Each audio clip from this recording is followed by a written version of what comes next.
Good evening, everybody. Scott Stevens here with another perspective. The first show I do of each week, Mondays, 8 o'clock Mountain. And again on Wednesdays, also at 8 o'clock Mountain Time with a little weather cut in, maybe 10, 15 minutes, closer to 15 usually, every weekday, an hour later at 9 o'clock Mountain Time. All right, we've had a week, nearly a week since the election, and it has certainly been an intriguing week. Lots of things that both sides anticipated would go down have gone down. We have one candidate who has not conceded and another who has taken or claimed the mantle of president-elect, although there were some interesting developments on that front tonight. This amongst a backdrop where the world is approaching a great reset. Whether willingly or forced into this situation, nonetheless, we stand on that threshold of a great reset. It's on its way. We're ready for it or we're not.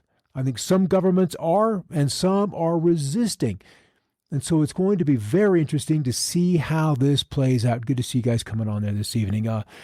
There's lots to talk about, and I love your input. I love your comments, and it kind of gives me something to spin off of. So, principles or policy? That's what I want to talk about tonight. What do we run on? What should candidates present the public? Principles or policies? And it seems as if we have been lost in a world where we are dealing with only policies rather than dealing with principles. And I tend to believe that principles would take us as a nation, as a people, even when communities, much, much farther than policies.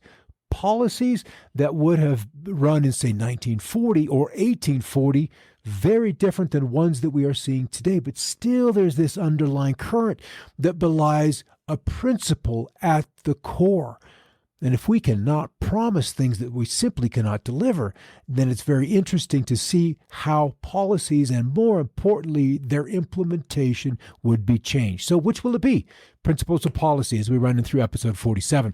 I tend to get excited to vote for agendas or policies versus principles. One varies by the need versus principles, which in the highest view are immutable across time and are applicable across a variety or all circumstances depending on the particular principle. So there's our connect information if you're interested in connecting with me. So the differences between these two are astounding.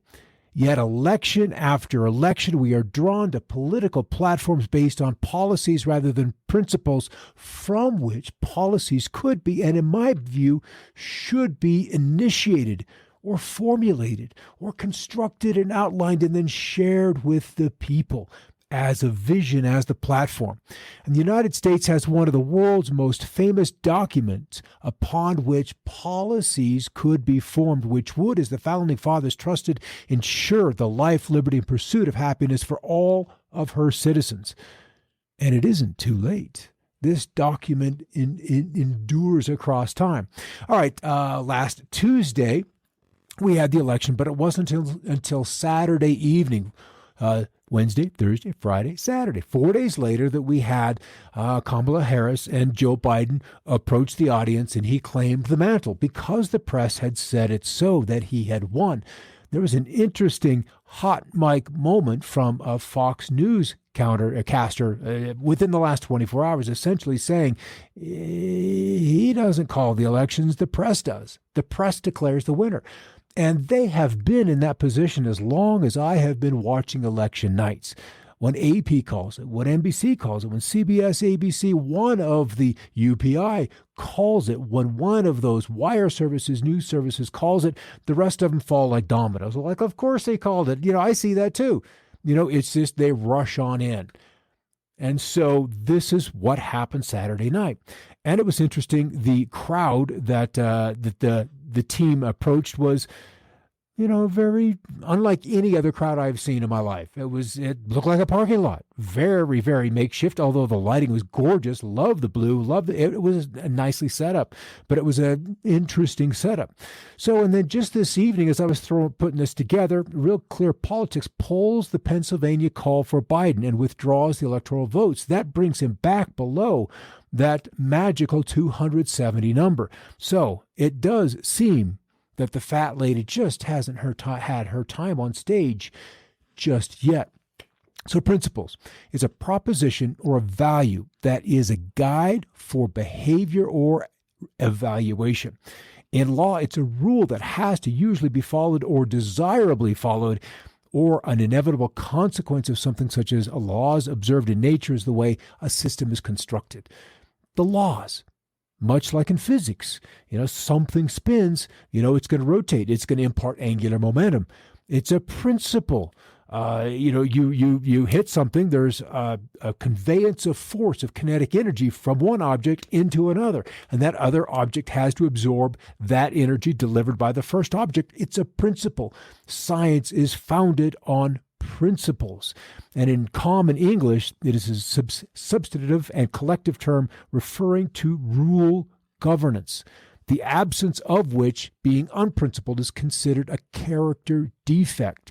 It may also be used to declare that a reality has diverged from some ideal or norm when something is said to be true in principle, but not necessarily so in fact. So then we have a discontinuity from that point in time.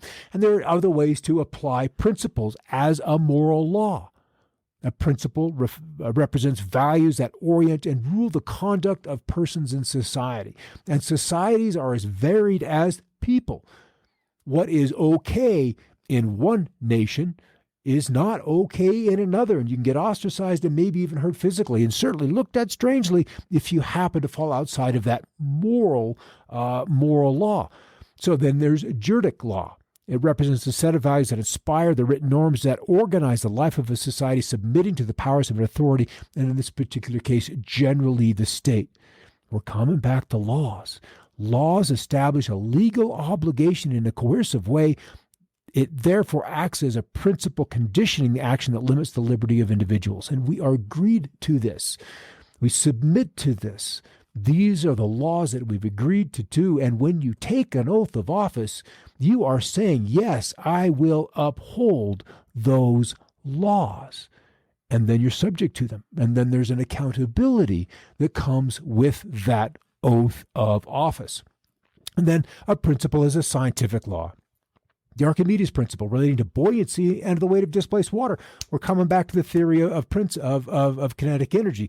And in many ways, that is a cause and effect. Basic, like a Newtonian physics, cause and effect. There's also a more esoteric side to that, and that would be karma. When you put out an effect or choose not to put out an effect, there's a responsibility. There is an action where that action is held accountable on that person upon which in that moment of time a decision was needed to be made.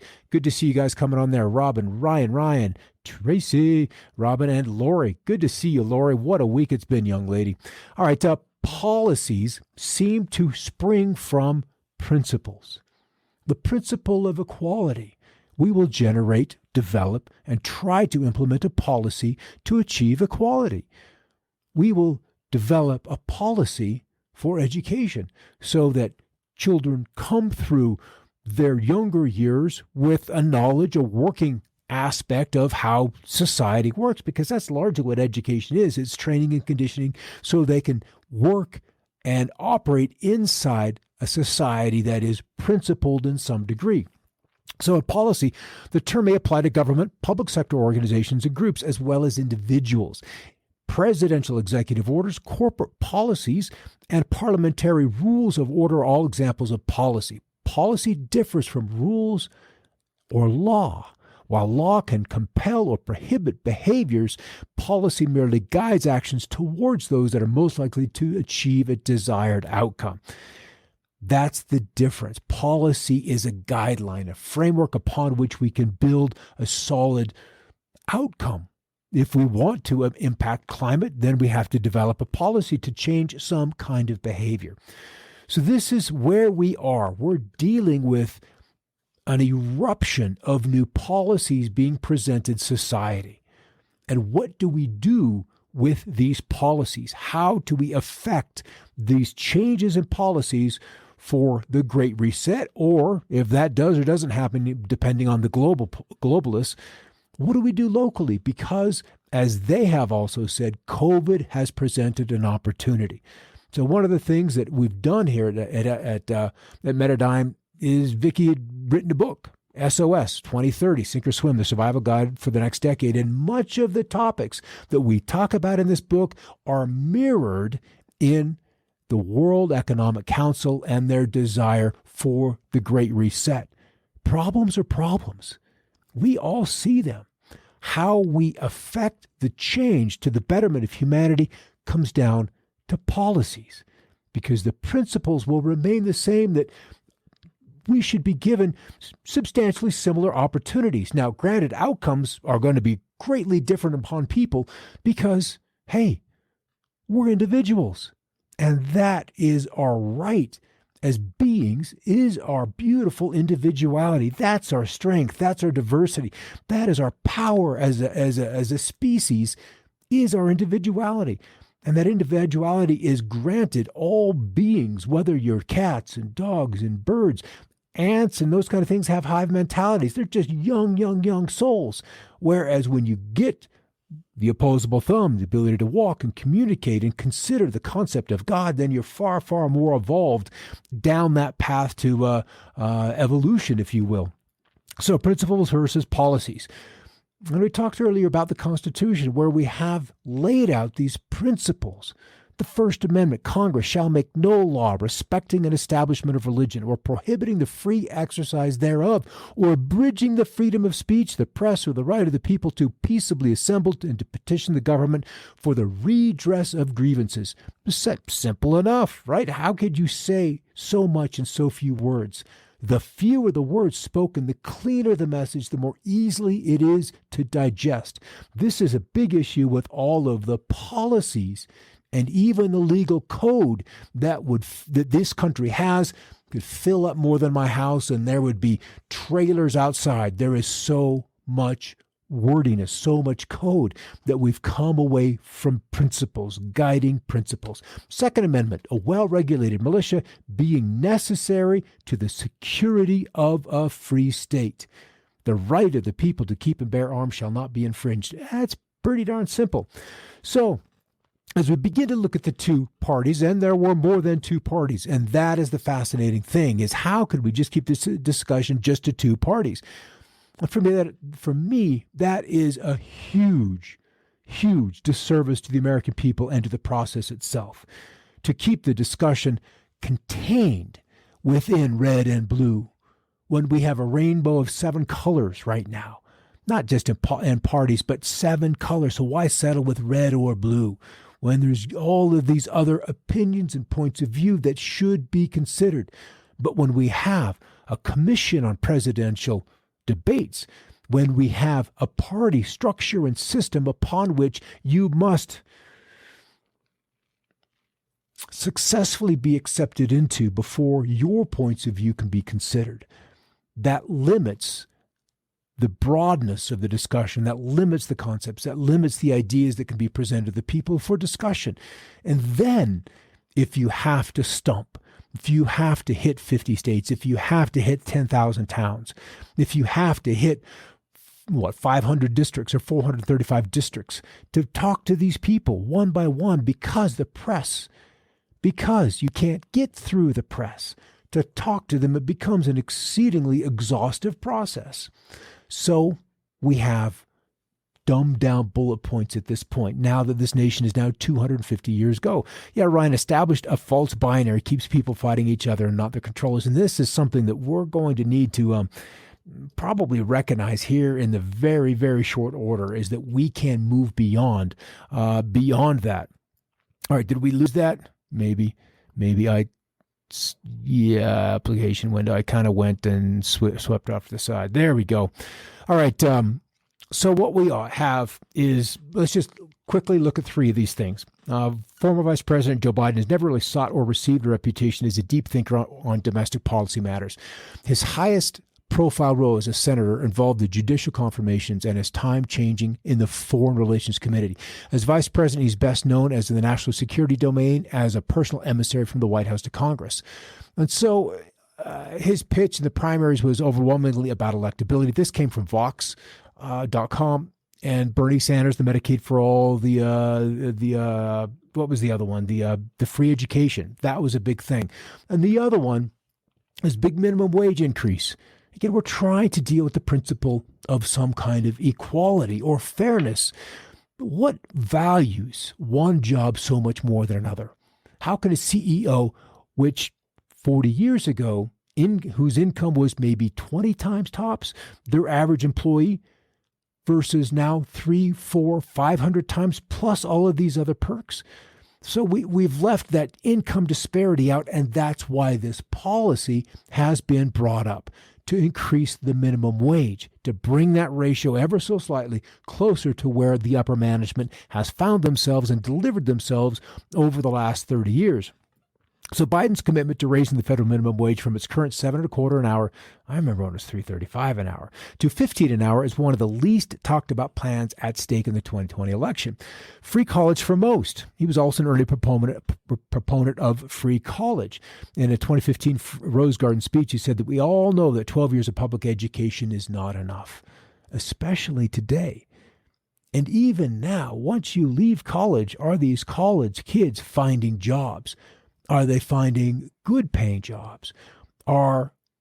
Is that education allowing them to enter the workforce at a substantially similar place as to where their fathers or their grandfathers with the college education, say with the VA bill, after World War II? Is it even similar to that? Or has inflation run so far out ahead?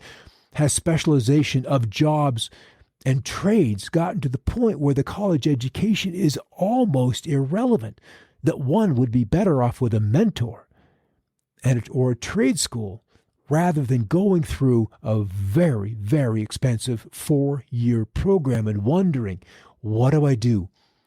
Now I'm a teacher, getting a job for 40 grand if I'm lucky for the first year out of college, but I've got 60 grand worth of debt trailing me.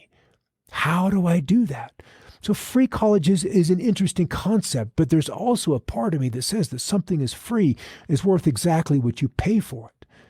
So there's got to be some value that is above and beyond what we're giving the kids presently. Because if all of a sudden it's free, somebody's still paying the salary, somebody's still operating the campuses. Somebody's going to pay for it, because nothing, I promise you, and you know this firsthand, nothing in life is free. There's always an added cost to it. What will probably happen inside of a generation, if we're allowed to continue on, is that private schools thrive, because that's where the money, where the investment, and the children that could best take advantage of that leg up would end up. So we'd end up with a 2-tiered college system. Not that we don't already, but it would probably become more stark. Again, unintended consequences when you introduce something free. All right, climate change is a huge, complicated issue. And Biden's stated climate agenda, like proposals from other Democratic campaigns, it has a lot of moving parts, covering everything from investments in advanced biofuels to clean drinking and proposed securities and exchange regulatory change that will require companies with stock listed on the major markets to make public disclosures of their climate risk.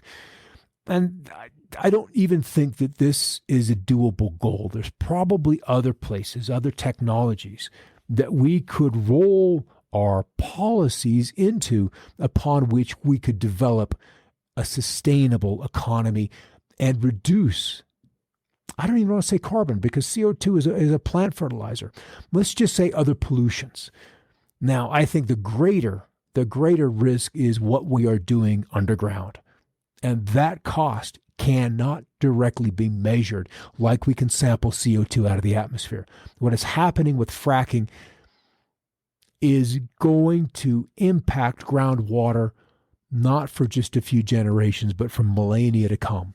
It will take that long for that water to cycle through, to be refiltered, and then we'll end up with hotspots where as the pioneers, the invaders, if you will, moved out across the American West and checked stream after stream. Is this good water? Can we drink this, or is it soured? Is it deadly to the horse? Do I have to go on and look for another stream? Do I have to go further down the mountain range to find clean water? And I think we'll see that happening, and it'll last hundreds and hundreds of years because of the impacts of fracking. So that becomes a policy issue. The other thing with dealing with policies is today, I hit this on Dr. Naomi Wolf. She wrote the book Disaster Capitalism, and a lot of disasters, man-made or not, are for the juicing of gross domestic product. You destroy something, it has to be rebuilt. Somebody pays for that. That's capital, that's potential, that is stored up money, that is someone's energy that has got to be redeployed into the economy at that moment because the need is immediate. And so now she's looking at the medical needs, perceived needs of the new campaign. And if she had known that Biden was open to lockdowns, as he now states, which is something historically unprecedented in any pandemic and terrifying in practice, because it'll never end, because the elites love it, she would have never voted for him. And now we're back to policies rather than dealing with principles. This is what we need to be running on, are principles, because these policies, once you get in a position of power and see the structure that has built up around you, the government that has so many processes to get something done. You've got the senior executive service, a branch that was initiated, begun, signed into law by Jimmy Carter back in the late 70s. That is the part of the government that never, ever dies. They're there across administrations. You can bring in a new Secretary of Energy. He can bring in his crew, but he still is working under the senior executive service. And they tell the new administration exactly what can be done and what can't be done, and how long some rule change that seems great in policy on the political stump speeches will take to happen. This, in many ways, is the gift of executive orders, is you can exert policy right then and there with the writing of the policy and then the signature. And this is why executive orders have become so incredibly popular during the last 30 years. All right, so we all agree change needs to happen. And what was open for discussion is how or whose principles we must abide by to accomplish this long-desired goal, the reset. And it has been heard over and over and over again in every crisis. There is an opportunity, a principle upon which all governments utilize. But the question is whether these opportunities are organic or are they manufactured. Either way, it is a crisis. So what are the goals that these principled seek to enact? And when they do begin to present this reset to the people, will that fall within legal terms of the Constitution? So are U.S. constitutional rights sustainable under this United Nations Agenda 21? And this Agenda 21 was laid out in the Rio Summit in 1992. I was, 26 at the time, and a lot of it I thought was a pretty good idea. Being in meteorology and being in weather, and we'd just kind of begun to be hammered with the global warming, the climate change. Okay, if we're going to do something about this, I'd already realized that we've got to move beyond oil and gas. That was kind of an inevitability. Before we found and began to use oil and gas en masse, we were decimating the ocean's whale population for lamp oil, or keeping the lard from our farm animals as an oil, as a fuel. So in this larger centuries-long progression, it was the natural thing to do. It was the proper thing to do. When you have oil oozing out of the ground in Pennsylvania, in California, in Texas, it's black gold. It didn't require sailors heading out to sea and whaling. We could do all of that on land, and the economies boomed because of the ready available BTUs, British thermal units, that were immediately available. And the Industrial Revolution just got a shot of adrenaline. It was the best thing to happen. But that was 170 years ago. We can change, and we have had inventors come along and show us the way. But there's just this cabal that doesn't quite want to let go of the money, of the tax that energy exerts upon our society. All right, so Sustainable Development Goals, the 17R, no poverty. And I have to say, good luck with that. We're individuals, as stated off the top of the show. Some people are content to work like dogs, and gladly so, and others, you can't get off their behinds. Why should everyone be equal when no one is equal? We're all different. We're all different. Zero hunger. Okay, we can eat. There's enough food. There really is enough food. Good health and well-being, and that's a subjective point of view. Quality education. I had some teachers that were better than others. You end up in the system, and in many ways, it's the luck of the draw. Which school district your parents are in. I probably, in my whole 12-year portion of that, I had maybe 3 teachers that were exceptional. The rest were okay, and some retarded my willingness or want to learn.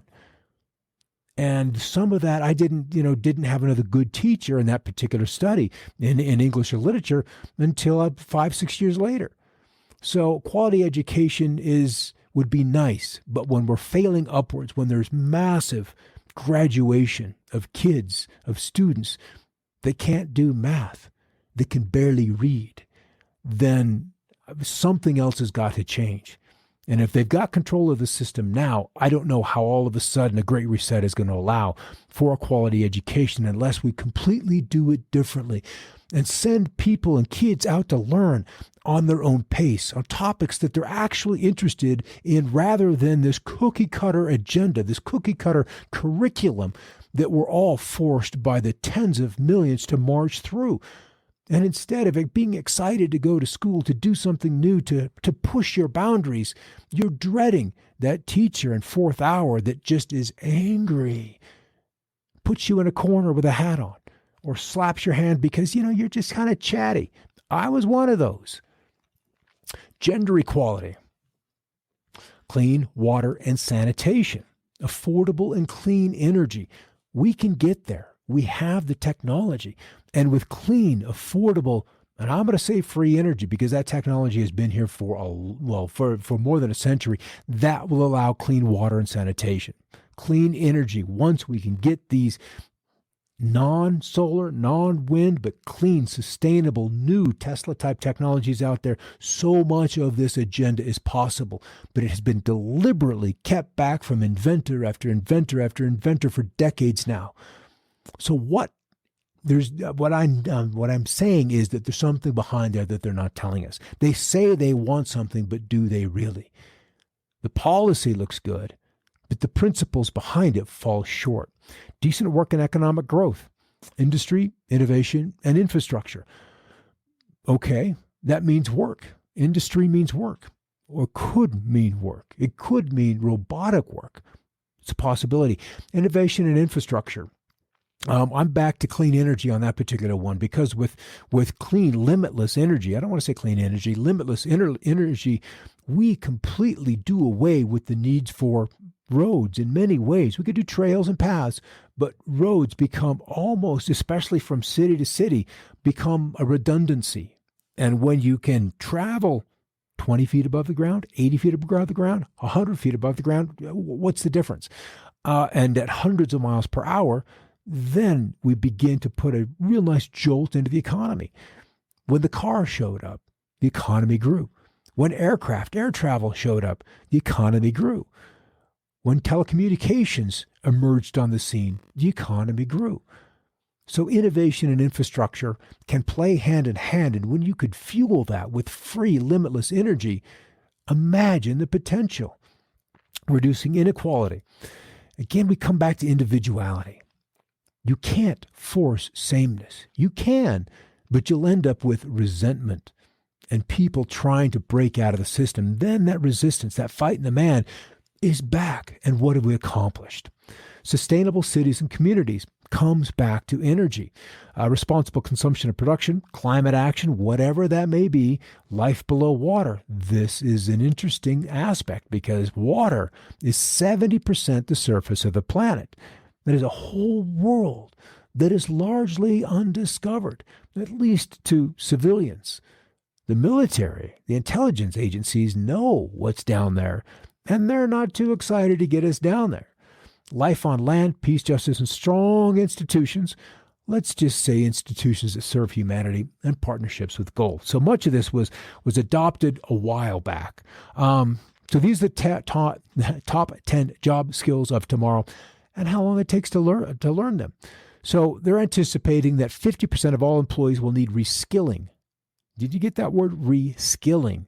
By 2025, as adoption technology increases, according to the WEF Future Jobs Report. Critical thinking and problem-solving skills top the list, as employers believe they will grow in prominence over the next 5 years. Newly emerging this year are skills in self-management, as we're learning with COVID. When you don't have the boss looking over the corner, things change. There has to be some self-accountability for how you show up to work. Self-management, such as active learning, resilient stress, tolerance, and flexibility. Respondents to the Future of Jobs survey estimate that around 40% of workers will require reskilling of 6 months or less. That's not so bad. But what are we being reskilled for? I guess some of these skills are innate. Either you're kind of inherently a problem solver.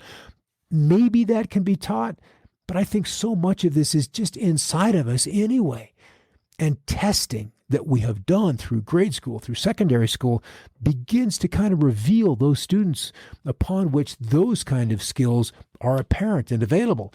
And that's when the recruiter shows up and says, hey, son, talk to me. And then the next recruiter, me, over here. So much of this is mental. It's emotional and how we think, how we complex problem solve, creativity, originality, and initiative, leadership, and social influence. That is a very curious top 10 skill, is leadership ability, technological use, monitoring and control, tech design, and programming. This has been the buzzword, when they were, kicking out the coal miners back in West Virginia and Kentucky. I'll learn to code. Not very genuine, but probably fairly truthful about where the future is going. And if you don't think you can do those kind of things, if you don't think you have that skill or ability in you because A, it was nowhere near your consciousness when you're going to school, then it isn't a possibility until you think, well, maybe I can. You would enter a program, test it out. Maybe there's something there, and you go for security. And you end up in database management. Who knows? But there's a whole menu of different jobs soon to arrive. Reasoning, problem solving, and ideation. I like that word, ideation. So we have the tools at our disposal. The bounty of technology innovation, which defines our current era, can be leveraged to unleash human potential. And this is all from the official website. I mean, this is the best face they could put on the reset. There are other points of view with this. But what they're seeing, and COVID is showing us, is that there is a huge need, that 50% of the people are going to need new jobs. They'll need new training, new reskilling. But those new fields must emerge soon so that the retraining structure, their training programs, can then emerge around them. So these people feel like there's a future. Otherwise, it's simply despair. The other part of this that this reset goes into is population. The greatest concern is for the ability of this planet to sustain the demands on the natural resources that it presently endures day after day. The fishing, the pollution, which we saw is so great once the shutdown happened in March. All of a sudden, mountain ranges in India that were right there are visible. You can see them. All of a sudden, the canals in Venice, which were muddied and turbulent because of so many propellers, so many ships transiting back and forth, up and down, and once that stopped for just a day, the sediment was allowed to settle and the clarity in the water returned. Oh, there are actually animals. There is life in that water. And when you see that life, a different respect for its potential begins to manifest. All right, so what happens, just the United States, for example, railways would be the primary means of getting from here to there. Proposed railways. And this has been in discussion for quite some time, but right now they're rather expensive proposals. Even the struggle to get one from LA to San Francisco met a lot of, let's just say there were people taking money on the side, and that just became too great a load to get the project finished. So I would see, and they're seeing, rail coming back. What that means, though, is will we have the economy to sustain the present interstate highway system? And I'm going to suppose that probably not. That we may be in that last generation that can get in the Chevy and go coast to coast at our own pace, at our own time, stopping when and where we would like to. If this happens, that luxury may not exist. As we're back into community transit, we're back into obstinately a more efficient system. And that's the whole point that they're trying to bring it out, is to make these natural resources, give them a longer life than what they appear to have right now. So we would end up in corridors, zones where humanity lives. And then the Great Plains probably would see animals reintroduced. Private property has been promised to be taken away from us so that this planet can heal. And it is the desire, it is the plan of this group of people to restore this planet to a more pristine state. The Georgia Guidestones went up in 1980, and there was a population goal stated there, and that was a sustainable population of 500 million. Presently, we're bumping up on 8 billion.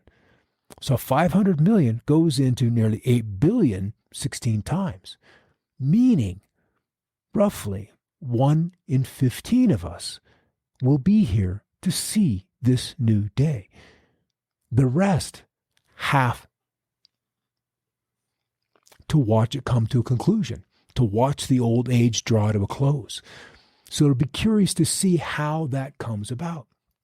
Now we're at the position, because of this reset, where the money system is probably the first one to blow up. And what they've done and they're trying to do is set up secondary systems, central bank digital currencies, so that you can have your device with you, upon which a wallet can be generated, a unique digital code, and you can get your income from the system. That replaces your working job, because remember, we're really cutting back on the economic engine of the planet. We're trying to reimagine this thing. We want to be able to clear some space on the surface of the planet so it can heal. And we do that by reducing people's demands on the planet. So if you're only given this much money when typically you may have had this much, that means your impact on the planet has shrunk.